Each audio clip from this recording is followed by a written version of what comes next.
बस कुछ नहीं होता। ये जीवन खत्म होने का मतलब पूर्ण अंत होना है, उसके बाद कुछ भी नहीं है। लफाजिया करने में क्या जाता है। समझ, जब कोई बहुत निकट के व्यक्ति मरता है ना, तो व्यक्ति झेल नहीं पाता, उसका मन करता है कि किसी न किसी रूप में वो हो, ताकि मैं अपने इमोशंस कन्वे कर सकूं। वो उस व्यक्ति की आत्मा बची उसके हित में नहीं है, जो रह गया उसके हित में है कि आत्मा हो, ताकि वो अपने इमोशंस को किसी तरह से संतुष्ट कर सके। इतना ही मामला है, उससे ज्यादा मामला है नहीं। बाकी भूत प्रेत होते होंगे, हमने देखा नहीं कभी, शहर में आते भी नहीं, गांव में ज्यादा रहते हैं, है ना। आप में से किसी ने साक्षात भूत प्रेत देखा है कभी?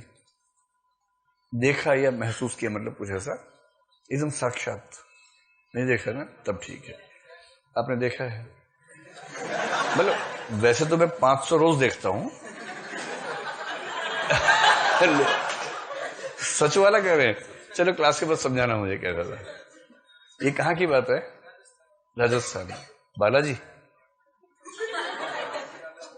क्योंकि बालाजी एक जगह है जहां मैंने सुना है ये ज्यादा रहता है, भूत प्रेतों की राजधानी है बालाजी, वहां पर वहीं वो ज्यादा रहते हैं।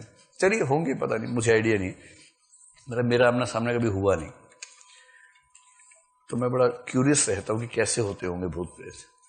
तो दिखा था या महसूस हुआ था? दिखे थे, लेकिन वो तो चेतना है। कपड़े पहने हुए थे, कपड़े पहने हुए थे, कपड़े कौन सा? लेडीज ड्रेस पहनी हुई थी, तो भूत नहीं होगी इसमें। हाँ, हो सकता है, हो सकता है। आपने पत्थर फेंका, वो पीछे भागी, फिर हम जैसे घर के आसपास पहुंच गए थे दौड़ते हुए, पीछे मतलब दोबारा दिखना बंद हो गया। आप जैसे घर पहुंचे, उल्टे पैर पड़े हुए।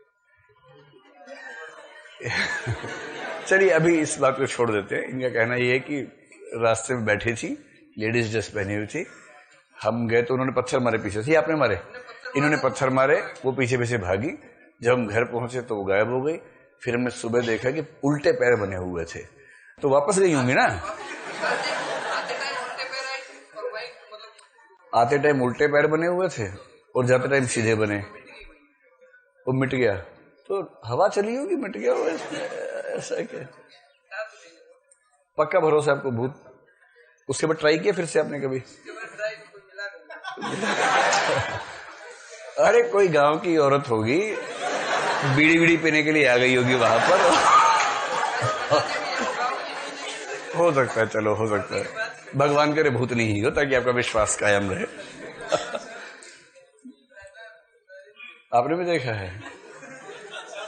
चलो इससे बाद में बात करेंगे। एक दार्शनिक का नाम केवल बता के बात खत्म कर रहा हूं, उसका नाम है एजे एयर। बहुत बहुत बड़ा दार्शनिक है एजे एयर। उससे किसी ने कहा कि भाई भगवान होता है, उसने कहा मैं नहीं मानता। उसने कहा कि मैंने देखा है सपने में, मैंने साक्षात एहसास किया है। तो उसने एक ही सवाल पूछा कि जब आपने पहली बार भगवान देखा साक्षात, तो पहचाना कैसे कि भगवान है? जैसे आपने एक ही बार देखा, पहचाना कैसे कि भूत नहीं है? आप किसी को पहचानेंगे तब जब पहले देखा होगा। सुन तो लो। किसी को पहली ही बार देख के पहचानना बिना किसी एक्सपर्ट गाइडेंस के संभव नहीं है, क्योंकि आपने जीवन में एक ही बार देखा और आप पहचान भी गए। इसका एजे एयर के हिसाब से पता क्या उत्तर हुआ? आपने जिसको देखा वो वैसी ही थी जैसा बचपन से आपको भूत का चित्रण किया गया था। ठीक है, बस। अभी नहीं आप समझ पा रहे मेरी बात। आप बात नहीं समझ रहे, कोई बात नहीं, चलिए छोड़िए। तो उसने कहा कि यदि कोई मुझसे कहता है कि मैंने सपने में ईश्वर से बात की, तो इसका मतलब मैं निकालता हूं कि उसने सपना देखा कि उसने ईश्वर से बात की। सामने वाला कह रहा हाँ यही तो मैं कह रहा हूं। बोला मैं यही तो कह रहा हूं। यदि कोई मुझसे कहता है कि मैंने सपने में ईश्वर से बात की, तो मैं इसका मतलब ये निकालता हूं कि उसने सपने में देखा है कि उसने ईश्वर से बात की है। आप सोचते हैं एक की तो बात है, एक की बात नहीं है, अलग अलग बात है। छोड़िए, हम तो एक दुनिया समानांतर करते हैं, वो वाली दुनिया कभी और देखेंगे। अगली बार पत्थर मत मारना, इंट्रोडक्शन लेना। क्या अब तक वही कोई बात बने? ये क्या कि पत्थर मारना कौन सा तरीका हुआ? भाई मान लो भटकी हुई आत्मा भी है तो पत्थर क्यों मारते हो उसको? उसका भी तो हक है, भूताधिकार नहीं है उसके पास, खाली मानवाधिकार होता है। चलिए देखिए, जो कल ये किसका है, जो कहानियां